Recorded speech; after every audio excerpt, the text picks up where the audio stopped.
بسم اللہ الرحمن الرحیم۔ صلاح الدین ایوبی نے 2 اکتوبر 1187 عیسوی کو یورپ کی سنیوت فوج کو عبرتناک شکست دے کر بیت المقدس کو ان سے آزاد کروا لیا تھا۔ سلطان صلاح الدین ایوبی نسلاً کرد تھے اور 1137 عیسوی میں تقریت کردستان کے اس حصے میں پیدا ہوئے جو اب عراق میں شامل ہے۔ شروع میں وہ سلطان نور الدین جنگی یہاں کے ایک فوجی افسر تھے۔ مصر کو فتح کرنے والی فوج میں سلطان صلاح الدین ایوبی بھی موجود تھے اور اس کے سپہ سالار شیر کو صلاح الدین ایوبی کے چاچا تھے۔ مصر فتح ہو جانے کے بعد صلاح الدین ایوبی کو 564 ہجری میں مصر کا حاکم مقرر کر دیا گیا۔ اس زمانے میں 569 ہجری میں انہوں نے یمن بھی فتح کر لیا تھا۔ نور الدین جنگی کے انتقال کے بعد صلاح الدین ایوبی حکمرانی پر قابض ہوئے۔ سلطان صلاح الدین ایوبی اپنے کارناموں میں نور الدین جنگی پر بھی بازی لے گئے۔ ان میں سنگھرش کا جذبہ کوٹ کوٹ کر بھرا ہوا تھا اور بیت المقدس مسجد اقصی کی فتح ان کی سب سے بڑی خواہش تھی۔ مصر کے بعد صلاح الدین ایوبی نے 1182 عیسوی تک شام، موصل، حلب وغیرہ فتح کر کے اپنی سلطنت میں شامل کر لیے تھے۔ اس دوران میں صلیبی سردار رینولڈ کے ساتھ 4 سالہ معاہدہ ہو چکا تھا، جس کی وجہ سے دونوں ایک دوسرے کی مدد کرنے کے پابند تھے، لیکن یہ وعدہ محض کاغذی تھا۔ 1186 عیسوی میں کردیسر کے ایک ایسے ہی حملے میں رینولڈ نے یہ کوشش کی کہ بہت سے دیگر عیسائی فوجوں کے ساتھ مدینہ منورہ پر حملہ کی غرض سے حجائے مقدس پر حملہ ور ہوئے۔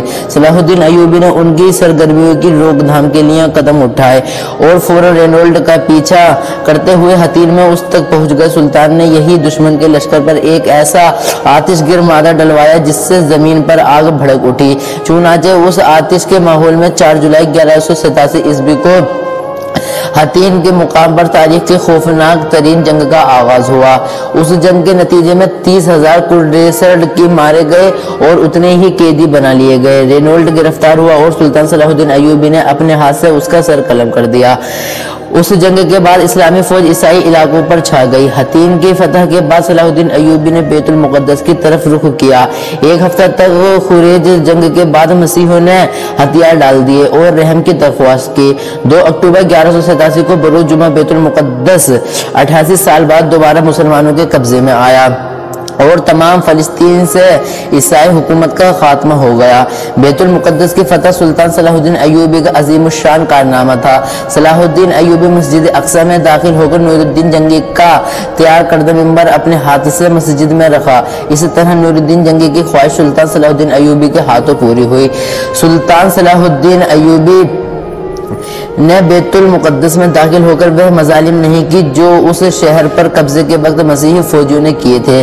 صلاح الدین ایوبی نے ایک مثال فتح کی حیثیت سے بیت المقدس میں داخل ہوئے۔ انہوں نے زر فدیہ لیکن ہر مسیحی کو امان دے دی اور جو غریب فدیہ نہیں ادا کر سکے ان کے فدیے کی رقم صلاح الدین ایوبی نے بھائی ملک عادل نے خود ادا کیے۔ بیت المقدس پر فتح کے ساتھ یروشلم کی وہ مسیحی حکومت بھی ختم ہو گئی جو فلسطین میں 1199 عیسوی سے قائم تھی۔ اس کے بعد جلد ہی سارا فلسطین مسلمانوں کے قبضے میں آ گیا۔ بیت المقدس پر تقریباً 761 سال مسلموں کا قبضہ رہا۔ پھر 1948 عیسوی میں امریکہ، برطانیہ، فرانس کی سازش سے فلسطین کے علاقے میں یہودی سلطنت قائم کی گئی اور بیت المقدس کا نصف حصہ یہودیوں کے قبضے میں چلا گیا۔ 1967 عیسوی کے عرب اسرائیل جنگ میں بیت المقدس پر اسرائیل نے قبضہ کر لیا۔ جب بیت المقدس کی خبر یورپ پہنچی تو سارے یورپ میں کوہرام برپا ہو گیا۔ ہر طرف لڑائی کی تیاریاں ہونے لگی۔ جرمنی، اٹلی، فرانس اور انگلینڈ سے فوج روانہ ہونے لگی۔ انگلینڈ کا بادشاہ رچرڈ جو اپنی بہادری کی وجہ سے شیر دل مشہور تھا اور فرانس کا بادشاہ فلپ اگسٹس اپنی فوج لے کر فلسطین پہنچے۔ یورپ کی اس فوج کی تعداد 6 لاکھ تھی۔ جرمنی کا بادشاہ فریڈرک باربروسا بھی اس مہم میں ان کے ساتھ تھا۔ مسیحی دنیا نے اس قدر لاتعداد فوج ابھی تک فراہم نہ کی تھی۔ یہ عظیم الشان لشکر یورپ سے روانہ ہوا اور عکا بندرگاہ کا محاصرہ کر لیا۔ اگرچہ سلطان صلاح الدین ایوبی نے تنہا عکا کی حفاظت کے تمام انتظامات مکمل کر لیے تھے، لیکن صلیبیوں کو یورپ سے مسلسل قیام پہنچ رہی تھی۔ ایک معرکہ میں 10,000 مسیحی قتل ہوئے مگر صلیبیوں نے محاصرہ جاری رکھا۔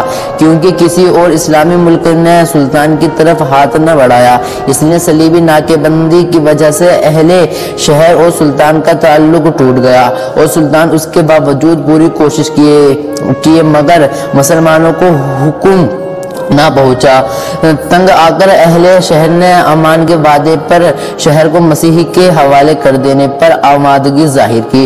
دونوں طرف کے لوگوں کو درمیان معاہدے طے ہوئے، جس کے مطابق مسلمانوں نے 2 لاکھ اشرفیہ بطور تعاون جنگ ادا کرنے کا وعدہ کیا، اور سلیم اعظم اور 50 مسیحی قیدیوں کی واپسی کی شرطیں کرتے ہوئے مسلمانوں نے ہتھیار ڈال دیے۔ مسلمانوں کو اجازت دے دی گئی وہ تمام مال اسباب لے کر شہر سے نکل جائے، لیکن رچرڈ نے وعدہ خلافی کی اور محصولی کو قتل کر دیا۔